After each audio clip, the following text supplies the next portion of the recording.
Have you ever wondered if the safety measures we have make our lives more dangerous?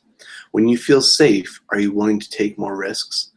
I'm going to speak about some of the different safety measures that indeed seem to make our lives more dangerous. I'm Jeffrey Whetstone, and the problem I present today about our society is when people are given all the safety features that exist in our day, we become more reckless. Some examples I will discuss are football, NASCAR racing, and your high-end luxury vehicles. The problem is that when people are given added safety features, they are willing to take more risks, and they trust that they will be protected from harm. This needs to be solved by everyone understanding there are still deadly risks, and we need to take caution even when we're promised safety. All right, so for football, throughout history, football equipment has been improved very much. Robert Cantu, a neurosurgery professor at Boston University, said, "The actual athletic equipment that is on the market today is better than athletic equipment that's been on the market in the past." Referring to the year 2010, Cantu states, "There have been on-the-field deaths in football every single year since 1931, with the exception of 1990. Last year, there were 5 on-the-field deaths. This year, there have been 2. All 5 last year and both this year were both due to brain injuries." To put that into perspective, there are averagely 2 to 5 shark attacks per year around the globe. These couple football on-the-field deaths happen in the US alone. People would probably be more afraid of football if there were deaths on the field in the NFL. But there has never been on-the-field deaths in the NFL. Almost all the deaths that occur are in high school and rarely in college games. The concussion rate is extremely high in football and is mainly because football players tend to use their heads and faces to tackle more than anything, once the protection from harm has become their weapon of choice. Now on to another example, NASCAR. NASCAR is rather popular for its crashes and wrecks, more so in the past, but it still provides an interesting example. Randy LaHoy was a NASCAR driver for over 20 years. He said, "Racers are always aggressive. I know the walls that I've hit before they were soft walls, the safer barrier, hurt a lot more than the concrete walls.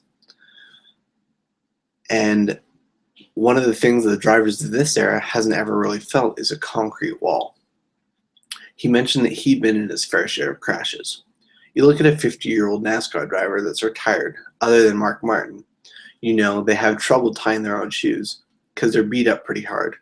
You know your body's stretched. They have trouble walking. Not a lot of difference than the older football players. We didn't get as many concussions as they did, but there's still a lot of guys out there that have hit their head. I've hit my head. If I hit my head one more time, I could probably hide my own Easter eggs.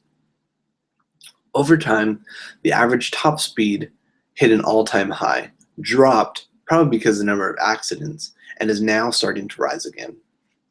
Due to the safety features, such as wider tires, a better exoskeleton in the car, neck braces, and softer walls, drivers are feeling safer as they fly around the corners at very high speeds. Now for the last example.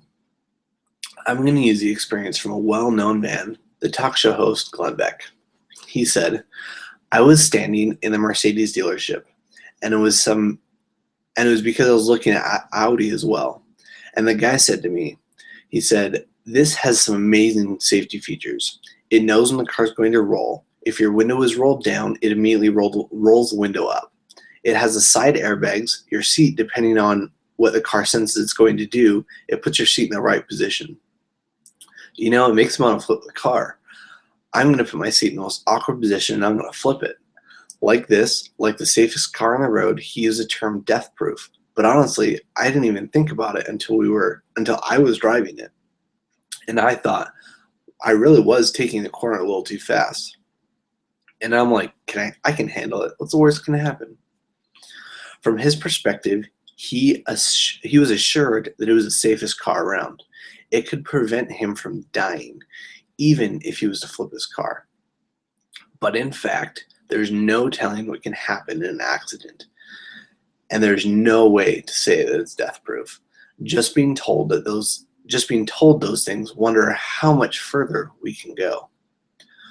The issue that we have as our safety features get better and better, we take more chances, and even with safety features, even with this added safety features, the chance of accident is still high.